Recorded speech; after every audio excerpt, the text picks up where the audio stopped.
Welcome to Craft Cannabis TV. My name is Amy.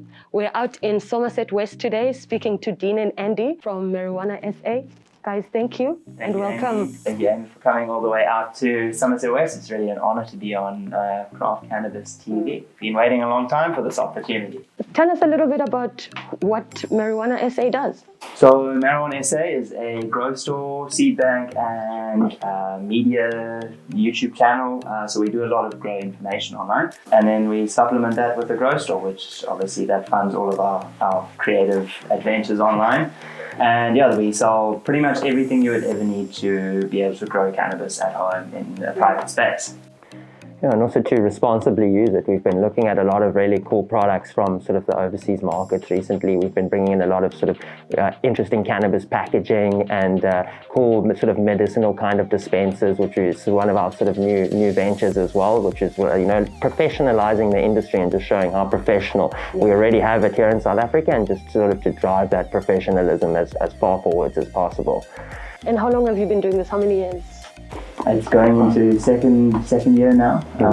It really took off quite a lot faster than we all thought.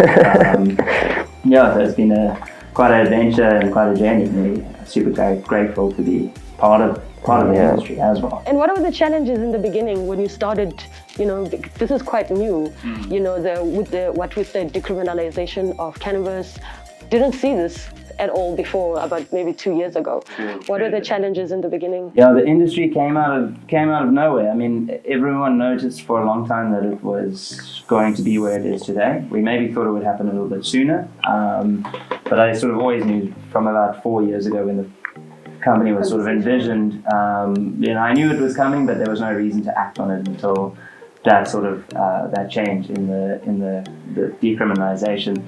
Like the banks think it's very taboo, and they may be a little bit apprehensive on sort of card payments and credit facilities and things that normal businesses would need to operate. But we've over time you find ways around it, and it seems to be working out pretty well. Yeah, and also the challenges besides that, on the media front, we've also experienced quite a lot of challenges with our marketing on the media front. Very difficult to understand the terms and conditions of YouTube, for example. So we experienced some, you know, challenges with videos sort of flagging sort of videos that we thought were perfectly fine. You know, we read all of the information at hand and try to stay on top of it. But the media front has been incredibly difficult, and it sort of holds us back. So we've had to really, luckily we've built a nice organic following on our Instagram and on our YouTube, but it has been a massive amount of work, and it's sort of constantly up in the air. You know, anything can go wrong at any moment, and it's a big stress, obviously, to put so much time and effort into something, and then to sort of be penalized with not even knowing how or why. And it's a big thing all over the world with cannabis sort of media being created. So we're sort of experiencing, you know, problems on all fronts, and it just comes to that massive taboo, which is still seen as taboo, you know. And the more that perception can change, I think it will allow for, you know, easier navigation in the space. But I mean, it's still very exciting nonetheless. Okay, Dean, so we've had a conversation about who you guys are. Can you just take us through the whole process? Basically, it all sort of starts here in this corner. We'd get an order in, we'd mark it to processing, and boom, it would pop out. And that's when we know that's when we'll know it's ready to pack, and then it sort of comes down to our sort of more warehousey kind of space. What a lot of people don't think is, you know, how does my product actually get to me? You know, it's not just this sort of like very efficient system. A lot of the time where a lot of thought goes into how to get different product combinations to people, and when you're dealing with fragile stuff, how to make sure it's not broken as well. So a lot of it sort of goes into the sort of jiffy cuts kind of stuff. You know, we're passionate about getting different kinds of packaging, and at the moment this is sort of the easiest and sort of the most affordable for the client. We try to keep everything as affordable as possible. It goes sort of from the computer area through to sort of deciding on the packaging for your specific combination, and then after that packing it up sort of in a jiffy envelope, grabbing something sort of nice and sort of so that it will be protected, you know, popping it inside, putting in a few pieces of merch maybe if we've got them available, and then after that sort of as soon as this button is clicked and this parcel comes out, the courier is basically on the way. So we aim for 2 different slots in the day. There's a 10 o'clock slot and there's a 3:30 slot.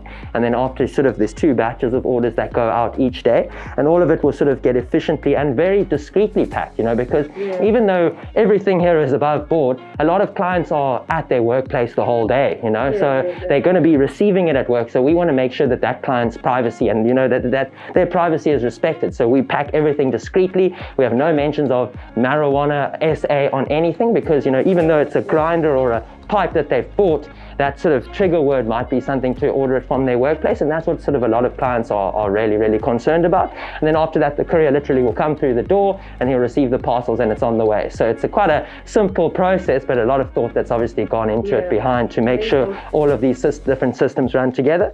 We actually have about 250 different product lines, so we just grabbed some of the interesting ones that we had at hand. So we have a whole smoking section. So for instance, we stock some Zippos, we stock some dabbing equipment, sort of all just sort of fits in the paraphernalia category. This is the BioBizz range. It's the grow and the bloom nutrients. We have the fish mix, we have EHG, so a whole bunch of different nutrients that the growers will debate over which one's best. We like BioBizz, but all of them we've tried and tested, and we seem to like them all. This is a pest control, so we have Pest Pro and we have Fungi Pro. So as you come into winter, there's maybe more chance of mold, things like that developing. So we help the growers deal with those. That's like on the hotline, we get that a lot. Bigger lines are obviously our lights. These are just 3 that we grabbed at hand. They use different technologies. This is a SMD LED grow light, and these are Samsung chips, so slightly maybe a newer technology. And each light has different purposes and different strengths and different costs behind it and weights and all of that. And then these are really special as well. So one thing that actually has your branding on it. Yeah, so these are part of our merch line. So we've got hats and we have shirts that are en route, and we have Rizzlers, rolling paper. So for one of the first projects that actually brought the company together, we thought it would be a cool idea to collab and make some Rizzlers, and then the idea just grew from there, and eventually we pulled it off. Thank you so much, Andy. It's been great talking to you. Love your products. I'm so impressed by everything. This is Craft Cannabis TV, and I am Amy. Thank you, brother. Thank you.